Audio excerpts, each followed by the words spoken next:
est bétonné.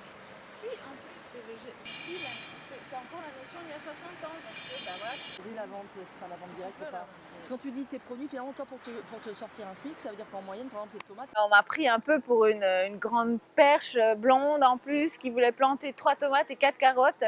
Bon, ça a fait rire beaucoup de gens. Et puis c'était une vraie volonté, c'était une passion profonde, c'était devenu quelque chose de vital pour moi de toucher la terre. Et donc je me suis formée et j'ai créé ma société envers et contre tout. Monaco, c'est 2 km², 80% bétonné, 20% certes de jardin, mais c'était très difficile de convaincre les gens que ça pouvait marcher, que ça pouvait avoir une utilité de m'avoir à côté d'eux, à proximité, qu'on pouvait aussi faire pousser beaucoup de choses, même sur des petites parcelles. Le premier potager, c'était à la Fondation Prince Albert de Monaco. C'était un tout petit potager, tout le monde a bien rigolé, mais il produisait quand même beaucoup. Et puis voilà, après, voilà, ça a été un engagement auprès des autres établissements. Les gens se sont dit, mais c'est peut-être pas une mauvaise idée. Ça parle beaucoup aussi aux chefs de cuisine qui retrouvent une vraie valeur dans le produit frais. Et donc voilà, il fallait convaincre et puis séduire tout le monde. En principauté, après 3 ans et demi, on a 1600 mètres carrés de culture maraîchère sur des toits, en plein sol, dans des bacs, en pleine terre, ça dépend, on s'adapte en fait. On a aussi 50 poules, 10 ruches. L'année passée, on a fait 2,5-3 tonnes de production. Aussi, on recycle grâce à nos poules. À la fin de l'année, on aura 5 tonnes de déchets qui sont recyclés par les poules.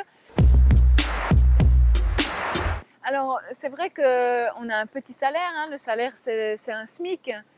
C'est pas un métier où on va pouvoir gagner de l'argent, mais on gagne autre chose de partage, déjà de rien que pouvoir se sortir un salaire, c'est déjà vraiment bien dans l'agriculture aujourd'hui.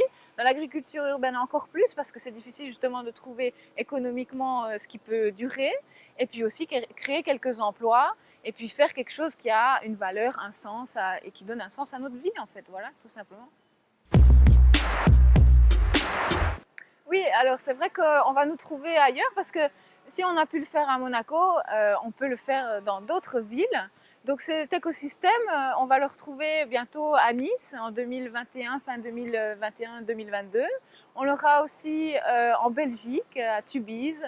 On a aussi des projets en Suisse, donc c'est vraiment, ça s'exporte avec de la bonne volonté, du travail surtout, parce que évidemment c'est de l'agriculture, en plus on n'est pas mécanisé, donc il faut beaucoup de passion et beaucoup de volonté. On ne devient pas riche non plus avec ce genre de projet, mais on porte d'autres valeurs, on crée quelques emplois, et voilà, c'est valorisant dans d'autres termes.